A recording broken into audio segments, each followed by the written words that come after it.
What is up, Disney nerds? Today, I figured we are halfway through the year, so why not rank every movie that I've seen this year so far, from January to now. This is, of course, before Barbie and Oppenheimer, so they will not be on this list. But yeah, basically every movie I've seen 30 movies, new releases this year, and I figured, why not just rank them from worst to best? I mean, we're halfway through the year, which is crazy to me because I feel like this year just started. Also, I want to quickly say there is going to be spoilers for every movie on here.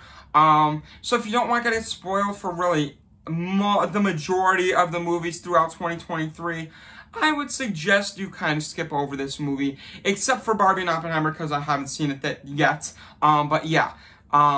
Also, I have not seen John Wick Chapter 4, Insidious, a few other movies. So if there isn't a movie on here that has already been released before this day, that's only because I haven't seen it yet. So don't be putting in the comments, hey, why is John Wick 4 not in your top 10? It's because I haven't seen it yet, okay? Like, calm down.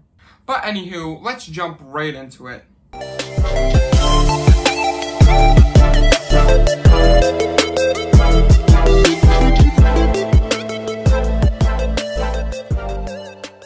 Alright, so starting off, number 30, I have Book Club: The Next Chapter, coming in at a 27 out of 100.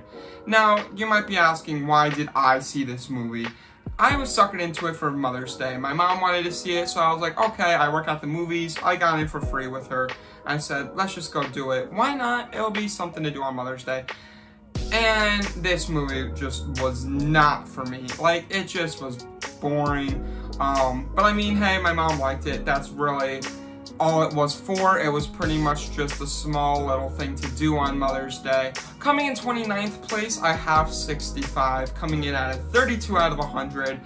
Now, I did a review back on this a while back, all the way in like January or February when this movie came out, and I hated it at the time. I think I gave it like a 1 star out of 10, or a 2 out of 10, I'm not quite sure.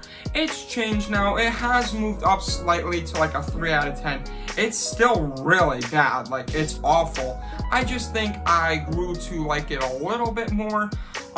This visuals are in this movie are amazing.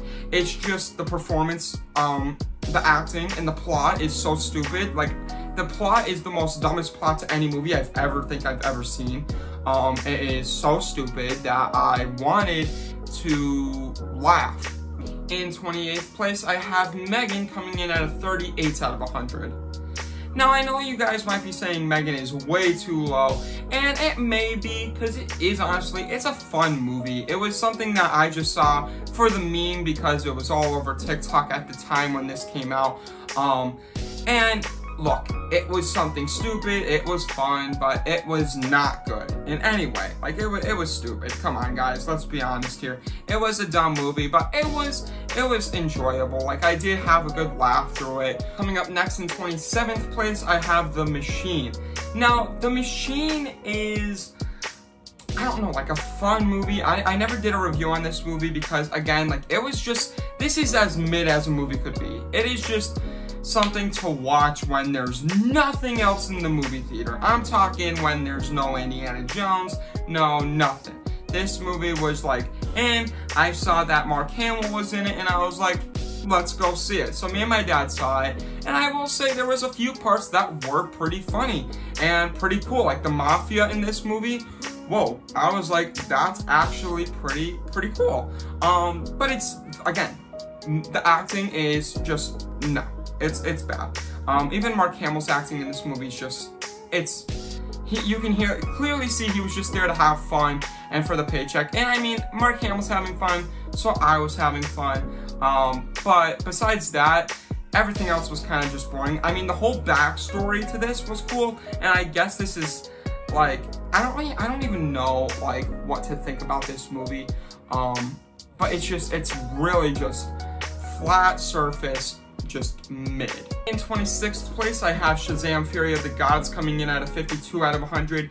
This movie has to be the most disappointing movie of this year besides 65, because Shazam was one of my favorite movies of the DCU. It was honestly I think the first Shazam movie was arguably one of the best superhero movies that I've seen when I was a kid. I loved it. I loved the comedy aspects to it. I love just like the darkness vibe, but also how it's lighthearted. All the characters, the acting performances, it was amazing. This movie takes that all away. I feel like it's too funny at points. The jokes don't land with me. The villains are not as intimidating and not as like threatening as the other villain from the first movie. This movie's just so, it was bad. In 25th place, I have Peter Pan and Wendy coming in at a 58 out of 100. Now this movie I did do a review on, and I think I actually lowered it a little bit, because now thinking about it after I processed the movie, during the movie I did enjoy it, but after it I feel like it does have very forgettable moments. When I rewatched like the other day, I was like, oh my gosh, I forgot this even happened. And like, it's good with like, I guess the plot and the cinematography, but besides that, it's really like, lifeless. I feel like, I don't know, like I just wasn't the biggest fan. I don't think it's the worst Disney remake, but it's just mediocre. In 24th place, I have About My Father, coming in at a 63 out of 100. This movie was very fun. There was a lot of funny moments. The acting, Robert De Niro, and the main character, the very funny comedian, I forget his name at the top of my head, are both extremely funny in this movie. But besides that, the rest of the characters really aren't good. The whole family, for the wife's side, and that wife, the actor, I never liked her. In any role she's in, she just annoys the heck out of me. And like, I mean, like, it's a very like, I don't know, just alright movie. It's good, like it's fine. It's honestly, I wasn't expecting anything amazing, so it honestly just, it just was my expectation that the score it was. I wasn't expecting any like above 65, like I was just expecting an okay movie, and it was. It's an okay movie. It's fun. In 23rd place, I have Elemental coming in at a 64 out of 100. Now, this movie was my, like, third most anticipated movie of this year, and it just didn't pass the expectations that I wanted, and I think I was overhyped to get into it, and I know I think I posted a review on this movie, so I'm gonna keep this very short. It just wasn't, it was a very mediocre Pixar movie, I felt. Not what I wanted from a Pixar movie. In 22nd place, we got Asteroid City coming in at a 65 out of 100. This movie was good. It just was really weird. Like, the whole premise to this movie was weird. The school play, I don't really even know what this movie was, really. Like, it just was a mind trip. I feel like there really was no plot, and I think that's what made me not like it. I wish there was like a solid plot, like how Grand Budapest Hotel was. There was like a solid plot. This one just didn't have one. It just, there was no plot. So, I don't know what that's about, but everything else, the cinematography, the acting, the whole soundtrack is amazing. It's just, if the plot was better, this movie definitely would have been top 10 material. In 21st place, I have Renfield coming in at a 67 out of 100.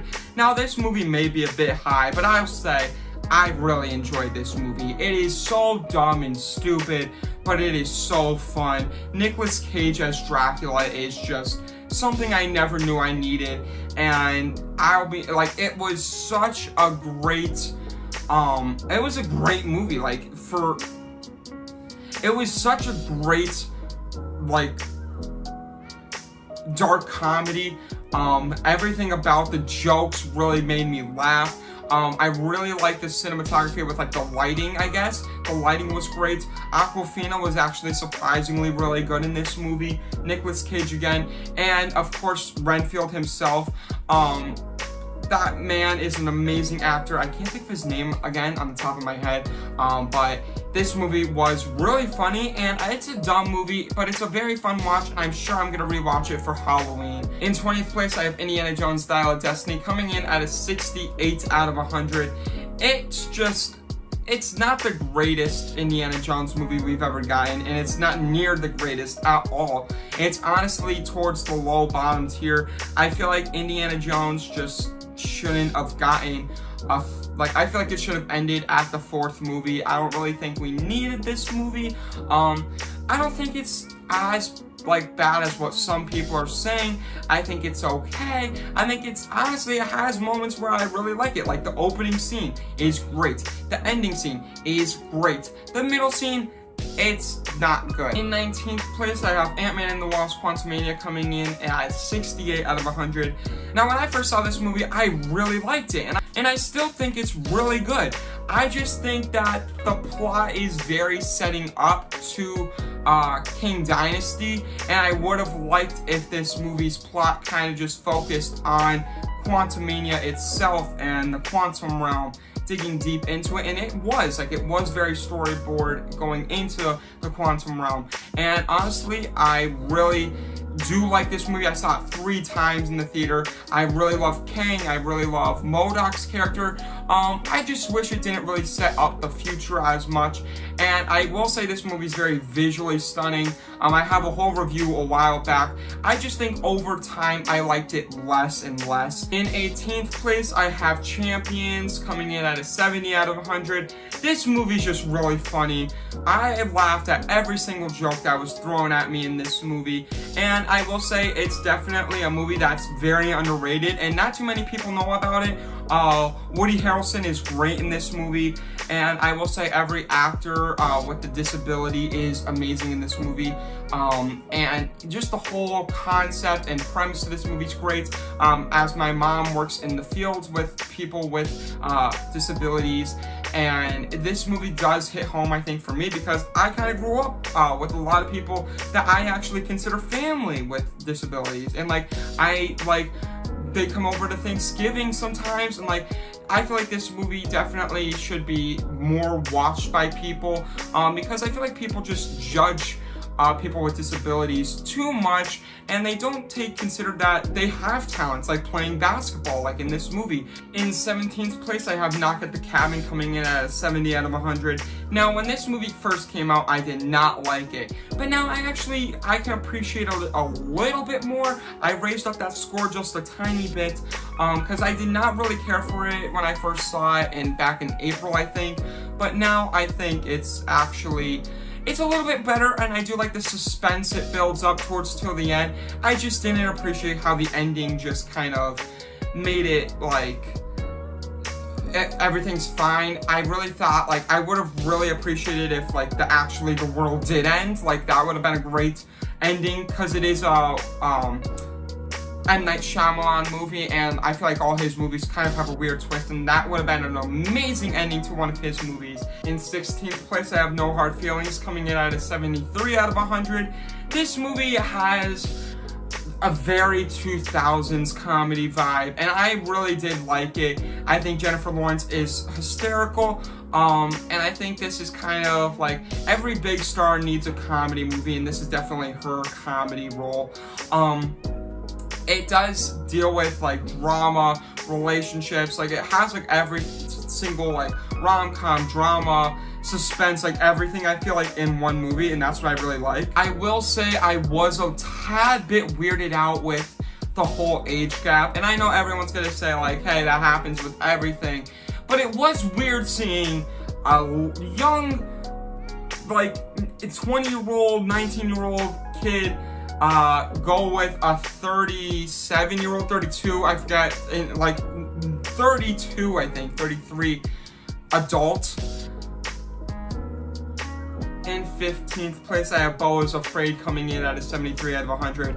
You want to talk about a weird movie? This is the weirdest movie I think I've ever seen. All I need to say is giant monster.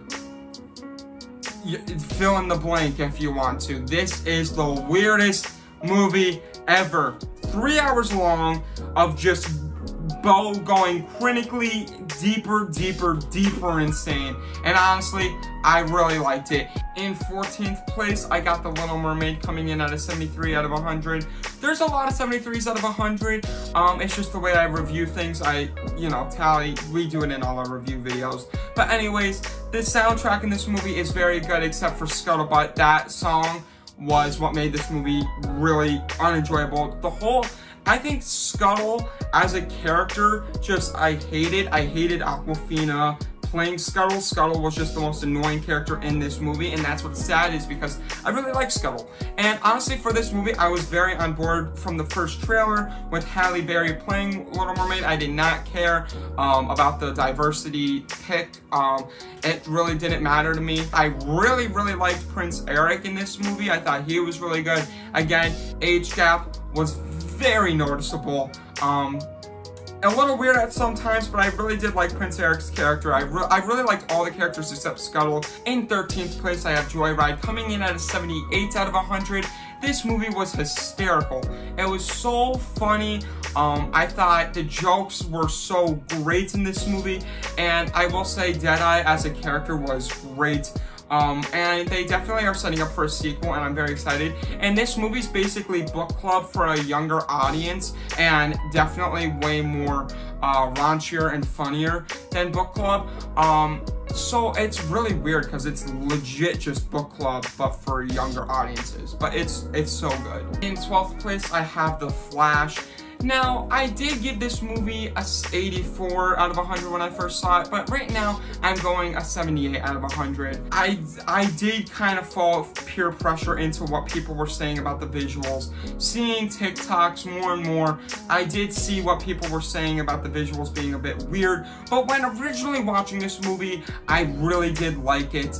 I thought the whole plot was great. I did really like the cinematography. I did not care for the visual effects too much. I thought the suit was a little weird. I thought Michael Keaton's Batman was not needed in this movie. I thought that was the most weirdest thing in this movie. He was just not needed. And I don't really know why George Clooney is at the end of this movie. It makes no sense. Really, this movie is just like Multiverse of Madness when it comes to like its weirdness. I think it's a bit better than Multiverse of Madness because I really did like Supergirl.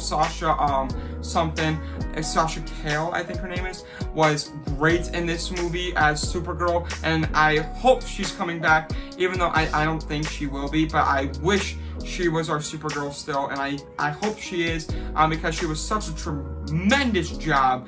In 11th place, I have Cocaine Bear at a 79 out of 100. This movie's great. It was so funny. I saw this movie like 3 times in the theater. It is so original, so funny. It's a horror movie. It's a comedy movie. I loved it. It was so different. It was so weird. And I appreciated every second of this movie. I thought this movie was great. Especially seeing it when the whole theater was sold out. It was so funny because everyone in the theater's laughing, and it was such a great theater experience too. It was such a fun movie. Now jumping into the top 10, in 10th place, I got A Man Called Otto at an 81 out of 100. This movie was so sad, and I really liked it. It was so, I don't like the message behind it, I guess. The plot was very good. I thought Tom Hanks did a phenomenal job as a grumpy old man. It reminded me a lot of Up, with Carl basically, and this movie deals with like depression and how to deal with grieving towards a loved one. And I will say I thought this movie was very good. It had its moments where it was very funny, but I was not expecting it to be so sad. And I think I was crying in the theater while watching this, and I think it's so good. It's a great movie. In 9th place, I have Super Mario coming in at an 82 out of 100. All I gotta say is Peaches better win Best Song, except for If I Am Ken. If that gets nominated too, it's gonna be rough between I Am Ken and Peaches. These are the 2 best songs from this year so far. Realistically, the animation in this movie is so great. Again, the plot is just, it's good, like it's okay, it's a dumb plot, it's fun. This movie is the only movie from right now to make over $1 billion. I do think Barbie's gonna make over $1 billion though. But this movie was very fun, caught me off guard on how good it was going to be, and I think Charlie Day and Chris Pratt and Jack Black all do a tremendous job as Luigi, Mario, and Bowser. In 8th place, I have Evil Dead Rise, coming in at an 83 out of 100. Now, I am not a big horror movie fan when it comes to pure horror movies, but this movie was good. I actually really liked it. I thought that there was a lot of scenes that made me chuckle, and a lot of scenes that were really just really good. Like, I don't know, like there was like the cinematography for this movie, I keep saying that for everything, but it was really good. And I really love Sam Raimi, even though he didn't direct this movie, but his involvement with this movie, the inspiration from the original Evil Dead was amazing. I truly really liked it, and I think that it is really good. And I think the girl who plays the mother should be my pick for Best Actress. In 7th place, I have Mission Impossible Dead Reckoning Part 1, coming in at an 84 out of 100. I just did my review on this, so if you guys want that review, it's legit right under this video. So yeah, check that out, but it's a great movie. In 6th place, I have Are You There, God? It's Me, Margaret, coming in at an 87 out of 100. I was not expecting this movie to be good, near the top 10 at all, because my mom wanted to see this and I said, alright, I'll go see it. And it was so good. This movie reminds me of those movies that I would watch in the early 2000s, or from the early 2000s, that were like just those movies that you would see, like a feel-good movie, like Little Miss Sunshine, stuff like that. It was so meaningful and good, like heartwarming, and I think Rachel McAdams possibly deserves Best Actress or Best Supporting Actress, because I'm not sure if she was a supporting character or a real character. In 5th place, I have Transformers Rise of the Beast. This may be extremely way too high, but it is so good, and I never posted a review on this because, again, I seen it 3 weeks after it first came out. I had no intentions in seeing this movie, but it was so good when I actually did watch it, and I'm not really a big Transformers man. I never really grew up liking the Transformers as much as what other people do. I mean, people call me Maximus Prime, and that's really about it. Like, I mean, like, I would watch them. I never thought they were really amazing, but this movie was so good. The characters, Optimus Prime was great. The soundtrack was phenomenal. The visuals of the whole Transformers were great. I don't really understand why people don't like it, because people call this movie mid. I think this movie's actually great, and it's one of my favorite movies from this year. I don't think it's gonna get Oscars or anything at all, or even any awards, but it has a place in my heart for this year, and I think it's amazing. In 3rd place, I have Dungeons & Dragons, coming in at an 87 out of 100. This movie was phenomenal. I've only played one game of D&D, and I never even finished it. It was more like half a game ever in my life, but I wanted to see this because I was like, dude, I am so up for medieval stuff like this. I love that type of movies, and it was so good. It was really funny. I love Chris Pine, surprisingly. I never really liked Chris Pine this much, and I actually really enjoyed him. All the characters in this movie made me laugh. It was a very fun movie. The visuals were great. The costumes, I think, were amazing, and I really liked the costume design and the whole production design. It was really good, and I think this movie is very, very underrated. Same with Transformers, of course. In 3rd place, I have Creed 3, coming in at a 92 out of 100. This movie was one of the best Rocky movies ever. It's the best Creed movie for sure. I think Jonathan Majors is a phenomenal actor. I know, still, we don't know what's going on with him. There's still a bunch of stuff going on with him, but either way, regardless of that, in this movie, before all those accusations came out, he was still a phenomenal character in this movie. His character is such a great villain, and I think this is the best we've seen of Michael B. Jordan in a Creed movie. I think this is definitely it's just great. The whole ending fight scene was great. I don't know, like, it's just, there's something about this movie that really was so good, and I think the passion that Creed had was so driven and great, and the whole backstory of Creed and Jonathan Majors' character was just great. Now, in second place, I have Guardians of the Galaxy Volume 3 coming in at a 98 out of 100. You know what? Maybe I am a bit biased because it is an MCU film, but we had Quantumania on the list, and that's way down the list. This movie was amazing and is honestly one of the best Marvel movies, best superhero movies for that matter. The villain is great. The High Evolutionary, I would honestly give this man an Oscar for Best Supporting Actor. It was so good. Bradley Cooper was amazing. If they ever did an Oscar for Best Voice Actor, he should win, because this was great. That raccoon broke my heart, put it together, broke it back, and put it together, and then broke it again 3 times in a row with his backstories. And in first place is obvious. It's Spider-Man Across the Spider-Verse, coming in at a 99 out of 100. It's not a perfect 100 only because of that ending. That ending made it where we have to wait. And honestly, when it first came out, I was so on board. But then I heard it got delayed. The movie's getting delayed, and it's probably going to get delayed even more with this writers and actors strike. So, as of right now, it's sitting at a 99. And we won't be able to get Beyond the Spider-Verse till probably 2026 or 2028. And honestly, you know, I'm fine as long as you make it just as good as this one. If I'm waiting till 2028 and it's really bad, like Morbius level bad, or even Spider-Man 3 bad, like that's just mid.